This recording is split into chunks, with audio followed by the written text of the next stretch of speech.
Welcome back to the In Between podcast. I am super excited to share today's guest with you.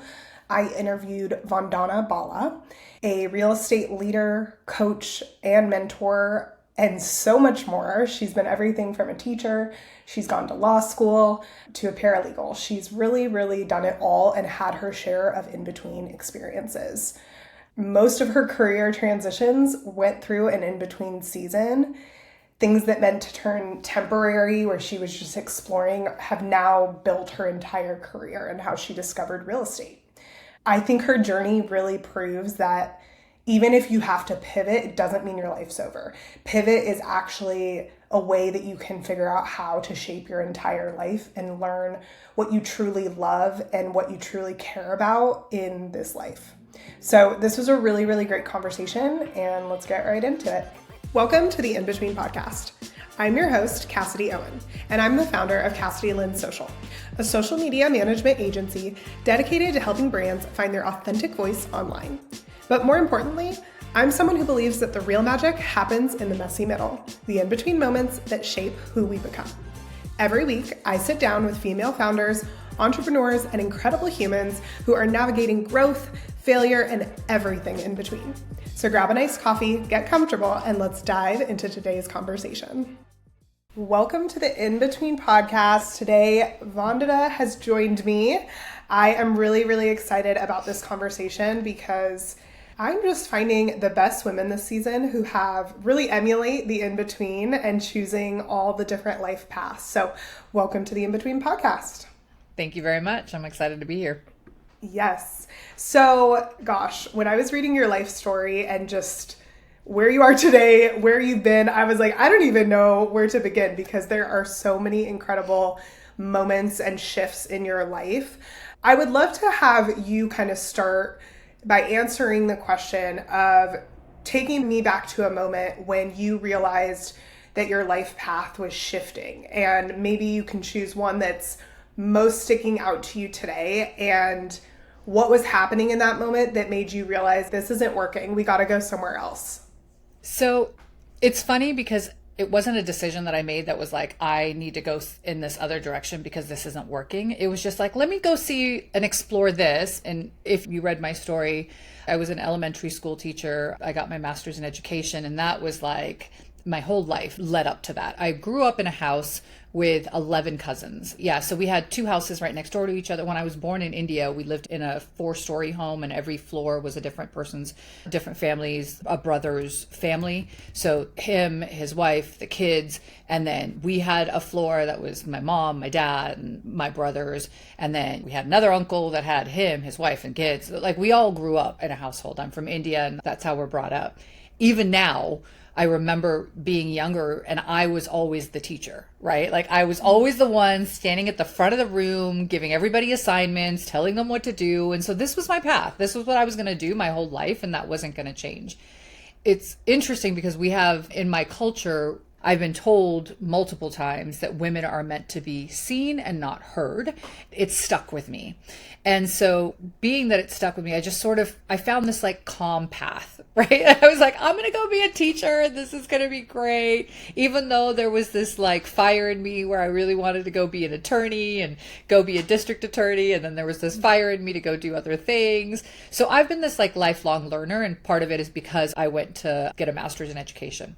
The way that I start the day is I start the day learning something new. And every day since I was as little as I can remember, I've always wanted to learn something new. And every class that I go to, every podcast that I listen to, every YouTube video that I watch, I'm like, what's the one thing that I'm going to walk away with from this?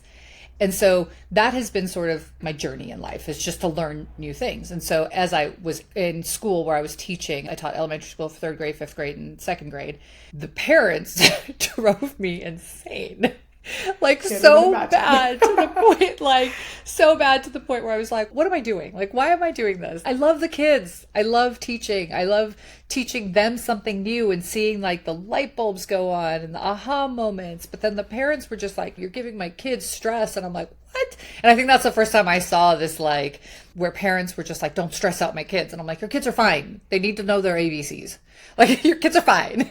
And so I ended up going and getting a paralegal certificate and then working for the DA's office. And I was a paralegal for the DA's office in Long Beach, California. And then from there, I applied for law school, and it was something that I really, really wanted to do. It was like, I watched a lot of SVU.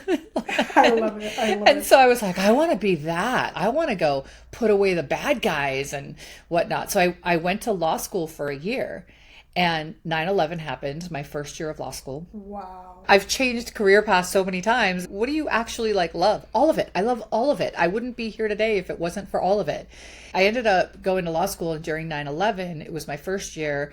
And my boyfriend at the time was like, hey, who knows if we're going to be around? Let's go get married. Okay. So I ended up getting married. I went back. And I did runway modeling before I got my master's in education. And so I went back to India to all of the designers, and I was like, hey, I want you to design my clothes for me. And I had this like massive wedding. It was 1,100 people and blah, blah, blah. Right. So I'm giving you that context because what comes after is going to be relevant. So when I moved to Vegas, because I'm in Vegas now, so when I moved to Vegas, I was waiting for law school to start. I was going to go to Boyd Law School to finish off year 2 and 3. And we were buying a piece of parcel. It was a commercial deal that we were doing, vacant land, and we were going to build gas station, car washes, hotel, and a restaurant. And we were buying this piece of parcel, and Vegas had stopped at Ann Road, which, I mean, if you're from here, you'll know what that means, but there was nothing past that. And this land, this 10-acre parcel, was past Ann Road. And our realtor just didn't understand. She was just like, I don't know why you're buying it. I don't know what you're going to get from it. There's nothing here. And we had done all the research and looked at the plans, and we knew that there was going to be a ton of homes. And now there's hundreds of thousands of homes past Ann Road, right? And she couldn't get a hold of the owner. And I remember, I was like, I'll figure it out. I'll figure it out. And that was how I started in real estate, was I'll figure it out because somebody else didn't know how to do it. So I learned what I could, and then I started in real estate. And with 1,100 people, I went straight into commercial, which is very unusual for most people. They go into residential and then they find their way to commercial. I started in commercial, and because I had 1,100 people at my wedding, we told all of them I was in real estate. And then next thing I know, I never went back to law school. I've had in-between moments. It wasn't because that wasn't working. It was because I was like, well, let me see what else I can do. And even when I was in college, I had 3 jobs at the time. I was going to college. I was working at a restaurant in Long Beach called Panama Joe's. It was a Mexican restaurant. I absolutely loved it. I worked at the DA's office. I had a lot going on. And that's just how I've been my whole life. It's just, let's go see what else I can do. That's what I loved about reading your story and hearing it from you, is you're not scared at all to try something new and not be good at it.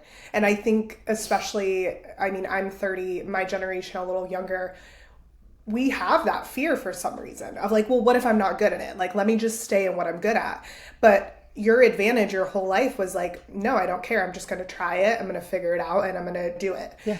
I'm curious how, and maybe this is an evolving answer, how did you learn to trust yourself when leaning into these moments? Because I'm sure there was a little bit of, oh my gosh, this is something new, even though I feel like I need to do this. How did you have that trust built? So I previously said that like my family, we have been told for years women are meant to be seen, not heard. And not in those exact words, but I think it's part of our culture too. I was born in India. My family comes from small villages in India, and I was born in New Delhi. And when we moved to the United States when I was 8, that was sort of like the theme, is that women are really meant to be seen, not heard. And I remember I was holding court in my house, and all the cousins were sitting out because somebody had hit somebody, and I was like, we're going to punish you. And this is that. And so I was like holding court like the judge. And I remember one of my aunts said that to me, where it was like, listen, we don't do that. Women are not meant to be doing things like that. And I'm like, oh, okay. And so for a minute, that's how I lived my whole life. And then I found my voice somewhere in there. I think a lot of it is that I didn't have a choice. When I was really young, my parents filed for bankruptcy, and I wanted to go to college, and I didn't have a way to go do that. I had to go get student loans or go get scholarships or go get a job. And so I just went and got a job. And as I got more and more capable, people promoted me. I got more and more able, and it just sort of stuck with me. And so now I just do it. Worst thing that can happen is that I end up exactly where I'm at today. I might waste a little bit of money. I might spend a little bit of money, but I'm going to learn a hell of a lot. And of course, as you get older, that makes more sense. When you're younger, you're just like, nope, not going to take that risk, not going to take that risk. I mean, there's still some moments like I'll sit down with my financial planner and she'll say stuff like, don't pay off your house. And I'm like, no, that's the one thing I'm going to do. It definitely doesn't make sense, right? Because I've got like a 2.5% interest rate on my mortgage. And she was like, you've got other things that you can do with that money and it's going to make you more money and da da da. And I was just like, I come from this mindset where my parents lost our house. And I will never put my kids in that position. And so I think as I became a mom too, there is no way I am going to fail at this. I've got people that are depending on me and they're more important than I am. Now that my kids are older and they're like 16, 17, and another one's 19 off to college, I'm like, ooh, I'm important. It's my turn. Now I'm just doing things that I want to do and that I'm excited about. I am in an in-between phase right now where I'm currently at a brokerage. I love my partner. I love working with him, and I'm just ready for something new. And so I decided last month I was going to go start my own brokerage, and it was going to be just me because I want to do bigger, better things. And I don't want to have to ask somebody for permission, not permission, but more like, hey, what do you think of this? No, I just want to go do it. So I've started putting the pieces in place, and end of this month, I'm going on vacation for 12 days. And because I know once I start, I'm not going to be able to like go anywhere. And I'm a big traveler. So I'm just doing it.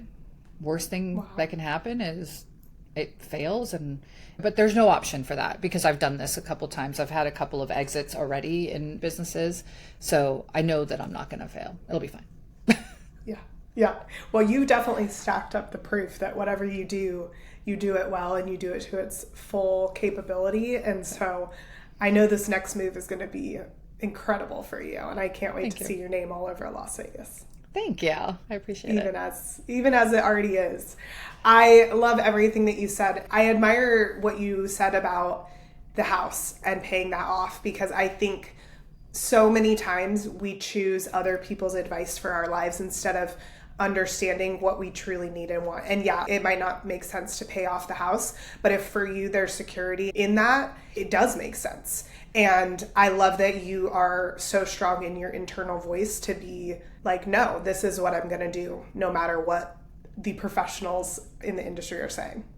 It wasn't, trust me, it was one of those things that my attorney, my financial planner, my CPA, they all sat me down. They're like, listen, you don't want to do this. And I'm like, I understand that's what you think.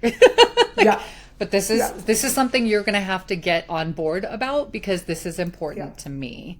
And I think that you find that voice as you get older, where you just don't put up with other things because you've learned enough about life. And I'm not saying I know everything, right? There are still some things that I go to people about. If I'm not good at it, I remember my son was struggling with some stuff and I'm like, this is not my expertise. I'm going to just go hire somebody. He was having trouble with algebra or calculus or whatever it was. And I'm like, I can't do that kind of math. I'm just going to hire somebody to help you with it. And so like we got a tutor. I will recognize that. Now there are some things where I'm like, I'm going to go learn that. Algebra and calculus, I'm solid. I don't need, you know what I mean? Like, I do not need to learn. So like there are things that I will say, hey, you are the expert in this. I am going to listen to you. But there are some things that are just for me that make my heart and my soul happy. And I'm going to listen to that. As I get older, I think I've been able to find that voice a lot better. Before it was drowned by all the other nonsense. No, it for sure happens as you age. Because I mean, I'm in my 30s and I already feel such a difference. And it's like, dang, how could we teach that to people in their 20s? People would be skyrocketing. So I feel as a business owner myself, sometimes that becomes my identity of like, I'm a business owner. I own this company. It's my life. How did you navigate with all these changes, all these career changes, role changes? Was your identity ever attached to them? And did you struggle with that of like, okay, I'm not a teacher anymore. Now I'm doing this. I think because I've had so many roles in my life, I've been more than just a teacher or a paralegal or a student or a realtor or a broker. I have so many things that I'm constantly working on. Somebody asked me the other day, like, if you were to ask 5 of your friends to describe you, what would they say, right? Like about you and who you are. And I'm like, I did the test, right? And I was like, 1 word to describe who I am and whatnot. And they're just like, well, and I had all of these different things, but the primary that was like, go getter. And I was like, well, in what context? Tell me in what time. They're like, you go get whatever it is that you put your mind to. And I'm like proud of that. I'm excited about that. I want to live my life in that way. I told a friend of mine, in fact, how we met was through Rhiannon. I was sitting at a table with Dr. Benjamin Hardy, Rhiannon, and a couple of other friends. And we were talking about what was the thing last year that you were the most excited about, right? And I was like, well, last year, so literally last year, 2025, I had woke up in January 1 and I said, this is going to be my yes year. I'm going to say yes to everything. It doesn't matter what it is, right? I mean, I'm so grateful nobody asked me to go skydiving because God forbid. But I was like, I'm going to say yes to everything. I did get, will you go in a hot air balloon? And I was like, yes. I'm afraid of heights, but yes. Will you do that? Yes. Will you do this? Yes. And in fact, our friend Rhiannon, she actually got this tattoo. It says yes on her hand. And she was like, I dedicate this to you because sometimes you just need to say yes. And so I said yes to everything. This year, by the way, is my no year because I overdid the yes last year. Yeah. But like, that's the thing. Like, I was just like, I want to do as much as I can. I want to live this life in the best way possible. I don't want to say no to anything. And so I spent that entire year, and it was literally some of my favorite things that I had done. Like, I went to Japan on a whim, and I'm like, it was like 2 weeks before the trip, and it was a solo trip that this company was doing. And I was like, those dates could work. I could make them work. Yes. And so off I went with total strangers to a foreign country. Best freaking trip I ever had. One of the best trips I had. It was incredible. So I just spent a lot of time saying yes to things. And now I know what I love and what I want to do and things that I'm just like, if it gives me a little pause, I'm going to say no to it now. So yeah. To say yes to everything. And then I totally understand where it's like, okay, now I'm saying no. Now I'm protecting my peace. Now I'm going to do what I want to do. Yeah. I find it so interesting with your year of yes and also your friends describing you as a go-getter, because there is no one who would say you are not a go-getter. You for sure do it all. What do you think? I mean, obviously there's an innate yes in you, but for people that maybe come to you and they're like, how the heck do you do this? Naturally, I'm not someone who says yes, let's say. What advice do you have for them when they're nervous to potentially, hey, I want to change my career. Hey, I'm thinking about real estate, but it makes me feel nervous. As someone who's naturally like that, is there any advice that you would give them? So a lot of people make decisions because they think that it's going to affect them in a negative way. Like, if I do this, this might happen. I was like, yeah, but if you do this, look at all the people's lives you're going to change. It's almost like you're doing the world an injustice by not doing this thing. Because if you even have this inkling, this even tiny little bit of like, I think I might be good at this, guess what? You probably are. You're doing the world a disservice by not. Because if you have even the small bit of passion for it, you can multiply that if you just go and get it done. And I think that's how I also preview life in a lot of ways. Is like, if I don't do this, this could be a disservice to other people for me to be stuck exactly where I'm at. I mean, I have a lot of friends who look at me, they're like, real estate looks really easy. And I'm like, does it? I don't know about that. Does it? So they're like, well, I think I'd want to do it. And I was like, awesome. Here's where you go. Here's what you do. Here's the things you have. Here's the playbook. Go. Right? And they're just like, wait, you're just handing me your SOPs? Yeah. I want you to succeed. I want you to succeed. So one of the things that I started doing, I sucked at it when I first started, was I was a teacher. Because I was a teacher when I was an elementary school teacher, when I got into real estate, I started teaching real estate classes. And I sucked at it. I knew the stuff because I did the things, right? And so I taught what I know, but I wasn't really great at talking about it. I wasn't really great at like telling people how to do it well. And I also came from this mindset that like, I don't want to lose what I have. I want to keep it. I want to have it. And this last year, because I said yes to something last year actually, and over the last 12 months, what has stuck with me is that somebody asked me a year ago, I want to say like in June, July, he said, why do you teach? And I was like, I don't know. It fuels me. I like seeing the aha moments in people's minds and blah, blah, blah. It was like the quick answer that I gave. Like, it just came out. I was like, it fuels me. It gets me excited. I walk out and I feel energized.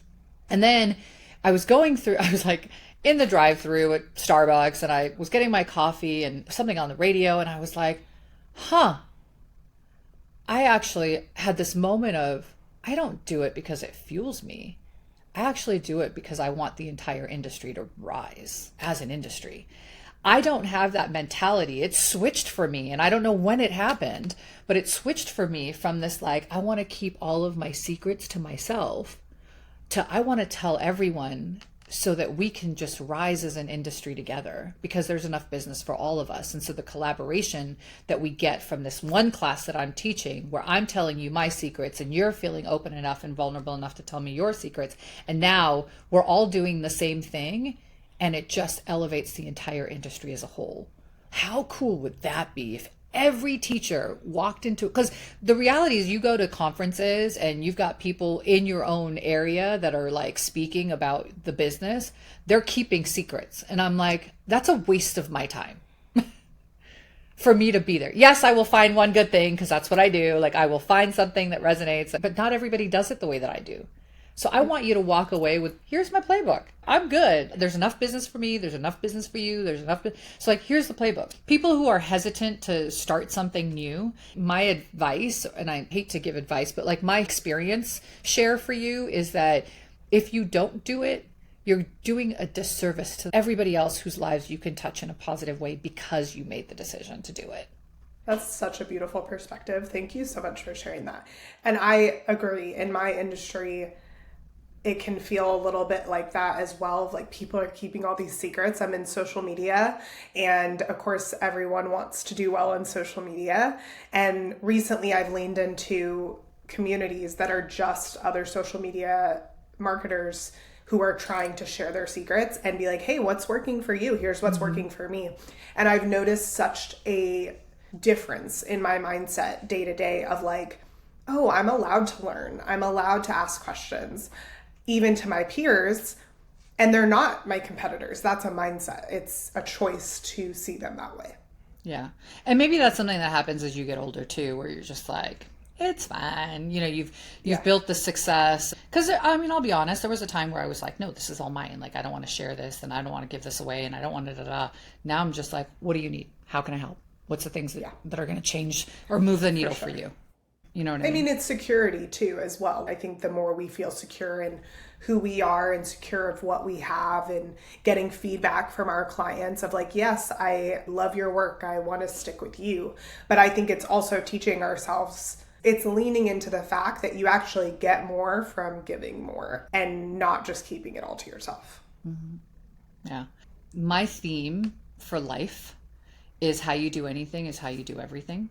And there's one thing that my friends will say is that if I put my mind to it, I will get it done, right? That's the go-getter. Like I will get it done. And it was just because of this, how you do anything is how you do everything. And I don't do anything half-ass. I mean, if I go into depression, I will full-blown go into depression.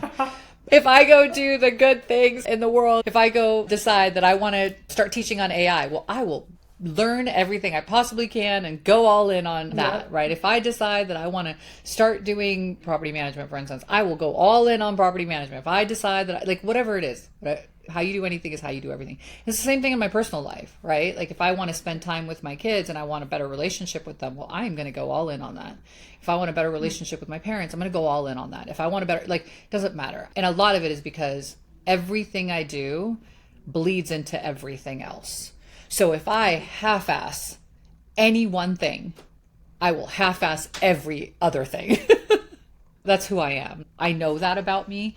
So I'm very cognizant of the things that could potentially get me into a state of like not being able to accomplish something. Because like if I have an anxiety attack, oh my God, it will take over. Not that it's happened once. And I know like how to counteract that. And that's the other thing. Like if I want to learn something about it, like, hey, I don't ever want that to happen again, I will learn everything I can about it. So what do you do on a daily basis? You mentioned learning something every single day. Yeah. What are other things that you do? Obviously, you're a go-getter. You are a very high performer and you manage a lot while also maintaining to dream bigger and, again, maintain relationships, all the things. You're a juggler. How do you keep your mind sharp, your body sharp to perform at the level you do? I have a thing called the daily focus that I do. It's a routine that I've been doing since June 11th, 2021. And I'll tell you why that's significant and why I know that date and what happened the days prior to that. But the daily focus is a task of, it starts with, here's my focus for the day of the 3 to 5 things that I have to accomplish for the day. Okay. And then I have my conscious self creation, which most people call affirmations. So it's that. Then it is my goals for the year. I repeat them over and over again. So I write these things, I say these things. So I hear them, I speak them, I feel them. I go through the full gamut every single day. In that, there's working out, there's meditation.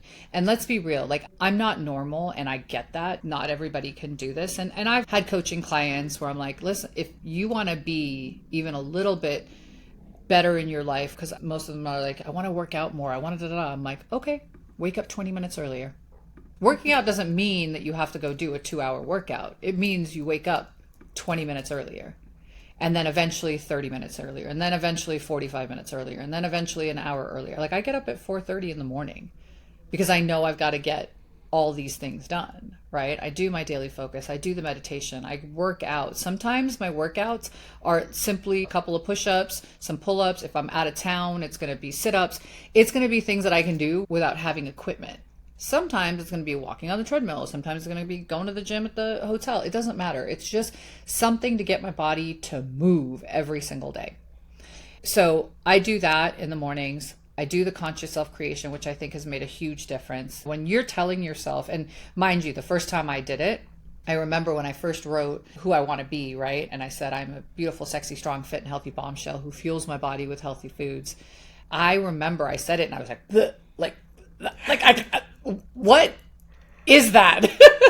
Like, that doesn't even feel right. Like, an amazing, loving, caring, present, patient mother who always makes time for my children, consistently shows them love, and provides them with a safe, judgment-free environment to express who they are and how they feel.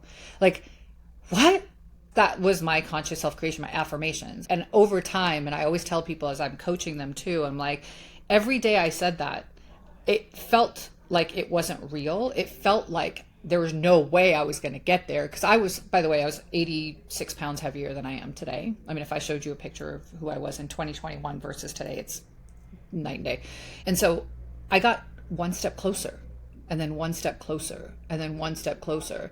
And that's the idea here, is that you're not going to see change. And the best way to describe it is when you're looking at actually losing weight, for instance. It doesn't happen overnight. You're not like, hey, I'm going to, even now with people taking Ozempic and stuff, it's not like, oh, I'm going to take a shot and tomorrow morning I'm going to be 20 pounds lighter. It doesn't happen. It takes time, right? It takes days, weeks, months sometimes. And so it's that one step closer that you just have to be patient with, knowing that that consistency will actually get you there. So like when I decided I was going to start teaching classes, I sucked when I first did it, but slowly I got better. When I decided I was going to start doing videos, I sucked when I first did it, but slowly I got better. So daily focus, conscious self-creation, and then my goals for the year. And one of the things that I put on my goals for the year is that every week I meet with somebody, at least 2 people every single week who I haven't talked to, hung out with, thought anything. And so that's how I maintain relationships too. Whether I call them, I meet with them, I go for coffee, we do a Zoom meeting, it doesn't matter. Like, my goal is to spend some time with somebody and just remind them that they're a part of my life for a reason, and I care for them and they show up. My friend yesterday told me, she's like, you're constantly gone. How do you even maintain relationships with people here? I'm like, I just make it a priority. It's part of who I am. It's important to me. It really is. And I'm surrounded by some of the most incredible people. Now, I am single today, so I think that has a little bit to do with like my time and being able to like do all the things. Even if I was in a relationship, I would make time for that as well. I make time for things that are important. Everybody does. Things and people who are important. It just happens. That's definitely knowing what my goals are. And I also put it on a yearly plan. So every year I sit down and I review on a quarterly basis where I say, hey, I want to accomplish this by the end of the year. And then I break that down into quarters. So like the easiest way for me to say it, let's just say I'm like, hey, I want to make $1 million this year, right? Or 2 million or 10 million or whatever. I look at what that's going to look like quarterly. So for easy math, let's say it's $1 million. I know that every quarter I have to have $250,000. Okay, so in the quarter, how do I break that down over the course of 3 months? Do the math. 3 months means at month one, I have to do this much. Month two, I have to do this much. Month three. Okay, that doesn't just happen because I just say it's going to happen. There's things that I have to do to put in place for that. And so I spend a lot of time architecting my year. And then that year becomes quarterly goals that become monthly goals that become weekly goals. So when I sit down on Sundays, it's usually Saturday nights or even Sunday mornings where I'll sit down and I'll look at, okay, here's what the goal is for the year. Here's what the goal is for the quarter. That means that I have to do this for this week. Now I have to start planning this week in such a way that it reaches that annual goal. It's one step at a time, just one step at a time. They always say you can't eat an entire apple. You got to take one bite at a time. One bite at a time. Those are all so powerful, and intentional is the word I will use. From what you said about your relationships to your morning movement, everything has a reason and a purpose. And I love that. And would you say because of that, because of the intentionality of each thing that you're doing, has it been easier to maintain the consistent habit? Like in the beginning when you started in 2021, was it like, okay, I'm doing this 7 days a week, and it was easy to get up and do those things every day? Because remember, how I do anything is how I do everything. So once I had decided that that's what I was going to do, it just became a non-negotiable for me. We're doing this competition in this group that I'm a part of, and I won. This is the second year that I won. And somebody said, Vandana always wins, and da-da-da-da-da. And I was just like, listen, I am not competing against you. I'm competing against me. My job this year was to be better than I was last year in this exact competition. I just learned what I did wrong last year or what I could do better this year. And that's the goal here in life. I literally want to live a life with intentionality. When I'm laying on my deathbed, I'm like, I have zero regrets. I traveled, I loved, I did crazy adventures. I learned all sorts of things to full capacity. I didn't ever make myself feel like that little girl who was only supposed to be seen and not heard. I don't ever want to feel that way. And it's funny because like I tell my friends, like, yeah, that's how I was told when I was younger. I should be seen and not heard. I don't ever want to be that girl. And they're like, that is not how we would describe you. And I'm like, yeah, because it was freaking intentional. Like I did this intentionally. And some of it was out of, I didn't have a choice. When I went through my divorce, which took 8 years, he was very nasty. I mean, very nasty. And I didn't have a choice. And so that's where I think I really found a lot of myself, where I was just like, yeah, I'm not that little girl that you think is going to sit in a corner bundled up, dying, waiting for you to come save me. I can save me. I got this.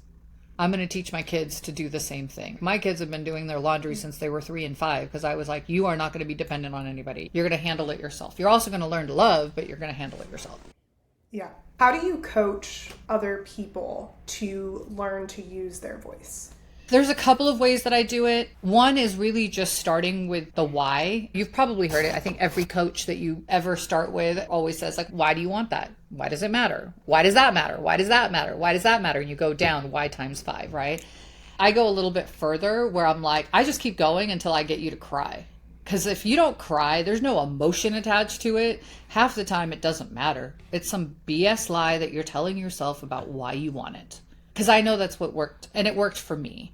I've had people sit in my office, and I've said to them, I don't think I'm the right coach for you. And I know that, right? There are other people that are going to be able to help you move the needle in the way that you want. I'm intense, and I know that. And I need people who work with a little bit of intensity. So not everybody's going to be my cup of tea, or I'm not going to be their cup of tea. And that's okay. I'm not for everybody, and that's okay. My goal is to sit down with you and figure out, like, why do you want these things? When I have a brand new agent that just starts in the real estate industry and they're like, I want to make money. I'm like, well, what does that look like? What does that mean? I want to make 100,000. Why? Why does that matter? Why does it matter if you make 100,000? Well, because I want more money. For what? What are you going to do with it? Why does that $100,000 matter? Well, I want to be able to go on vacations. Well, why does that matter? Because I want to hang out with my family more. Well, why does that matter? What difference does that make? You can hang out with your family every day in your house. Why do you have to go on vacation to hang out with your family? Well, because the time there is more intentional. Well, why does that matter? Because I feel like we're missing out on being in each other's. Oh, why does that matter? Because I don't want to die knowing that I didn't do everything I could to be in, like, and at that point you can see it. Like, you see the tears, it's starting to get there, and it's slowly building to the point of like why it really matters. And when that goal is important enough, and this sounds like a shitty thing to do and say, but I'm just like, anytime they're like, I didn't make my phone calls today, and I'm like, got it. So you want to be on your deathbed knowing that you did nothing to live a life of intentionality with your family, or spend the time with them to go on this vacation, or whatever that is. It's an easy way for me to just be like, I thought you said this mattered. Why, if it doesn't matter? And that's how I that's how I do it. And it's not, like I said, not for everybody. I am not the warm and fuzzy. Like, for me, it's more like, what's going to get you to move the needle? If we have a minute, I could tell you the story of how this all came about for me. So I actually did everything myself because I trusted nobody. I'm like, nobody can do it like me. I can handle it myself. I have zero reason to hand this off or go get an assistant or blah, blah, blah. I got this. I could do it. I've been doing it my whole life. I don't need anyone else. And then I went through this program. I don't even know how I found them. It was like this guy that was yelling at you on Facebook and da da da. And I had a couple of friends that went, and I was just like, oh, I don't know. It sounds like all he does is kick your ass for 4 days. And then, right. So I went to this program, and it was a 4-day program. Every day there was this like new aha moment that I had. And the first aha moment was this, like, why does it matter? Right. Like, when I think about why I do the things that I do, it's because I want my kids one day to say, hey, my mom might not be the main person that is my role model, but she is definitely in the top 5. I never really had a role model growing up, and I wanted to be that for my kids. And I really, like, I'm tearing up now just thinking about it and talking about it. So that was like one of my biggest aha moments. And I just held on to that the entire time I was in the program.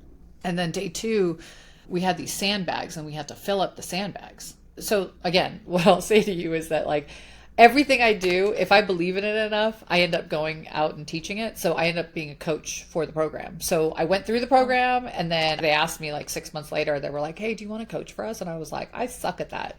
They're like, no, actually, you'd be great at it. We think you'd be great at it. And I'm like, okay. So I did it. Turns out I'm great at yelling at people.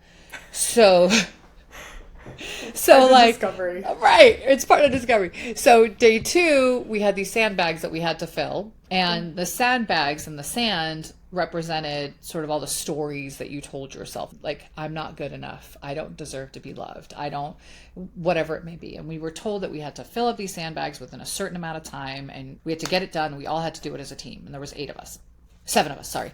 And so all of us fill up our sandbags, but we don't get it done in time. And they're like, it needs to be 100% full, right? So I'm just like, okay, so I do it. I get my sandbag full. I stand up, I put the sandbag in front of me, and I'm like, done, coach, right?